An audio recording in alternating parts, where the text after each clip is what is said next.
Forbes is reporting that you're making out like a bandit with all of your personal holdings tied to the Chinese government and even some to Vladimir Putin. So that's how they even tied yesterday to that. What I will say, Wilbur, this is how the article begins in Forbes. It begins with you had, for the president had cabinet secretaries like neophyte Rex Tillerson, conflict-prone Scott Pruitt, and unprepared Betsy DeVos. So that was the first sentence of the piece. You knew it wasn't going to be good when it started like that, I think, right?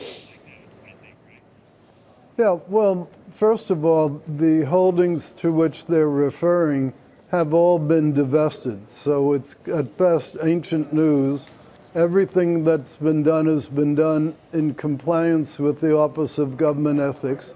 So these are people second-guessing everything. Divesting is that's in the eye of the beholder. I'm sorry to interrupt, but divesting's in the eye of the beholder, right? Are they in trusts now that will benefit your family and relatives? So does that actually count as a divestment? Because the thrust is that if you're still dealing with China and Russia and trying to be tough with all these places, and your family is still going to benefit from a lot of these investments that are now in trusts, that's not really divesting, even though it is nominally under the ethics committee. But in fact, de facto, you're still benefiting. Well, that's simply not true. We've divested of the assets. I have no control over the purchases and sales within the trust.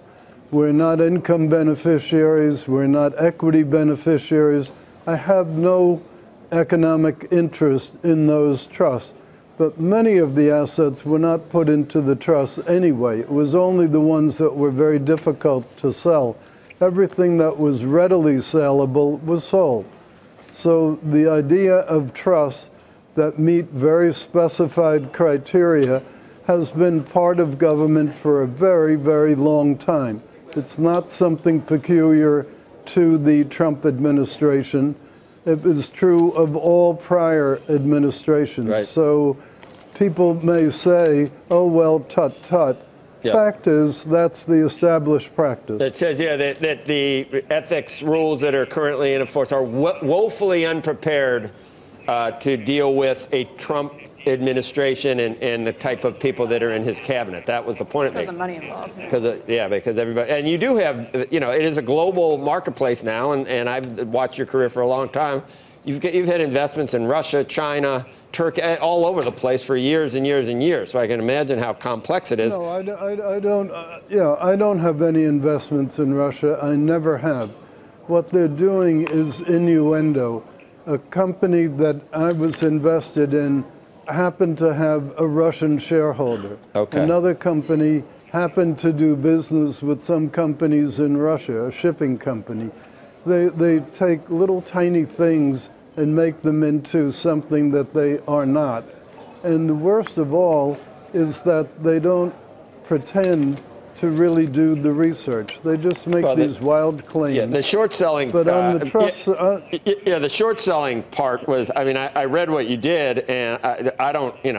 That's not what they should have focused the article on, because you didn't have the shares to sell at the time. So this is done all the time. You sold the shares and then you replaced them as soon as the shares were able to be put back in. So it was. But Secretary Ross, can we talk about that a little? Because I realize that's not illegal. It doesn't sound like insider trading either, because obviously you didn't have material insider information. But I do want to ask you about the sale of the Navigator holdings, just to explain it for us. That was a situation where the New York Times, and I've read a lot of stuff to try and figure this out, the New York Times said that they sent you a list of questions that contained at least 10 questions related to Navigator holdings, your relationship with the company and the company's potential links to Russia.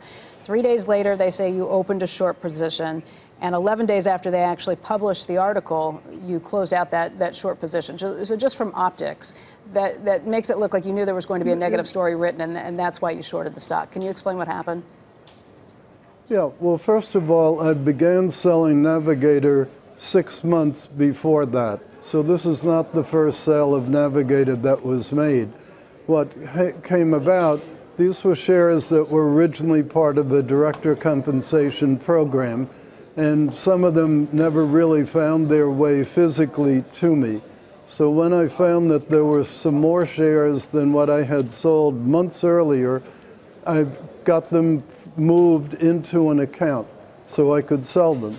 It takes a while to effect that transaction, the transfer. And under the New York Stock Exchange rules, which is where Navigator trades, you got to deliver within a couple of days. So to be sure that I didn't violate the rule, it was technically a short sale. Hey there, thanks for checking out CNBC on YouTube. Be sure to subscribe to stay up to date on all of the day's biggest stories. You can also click on any of the videos around me to watch the latest from CNBC. Thanks for watching.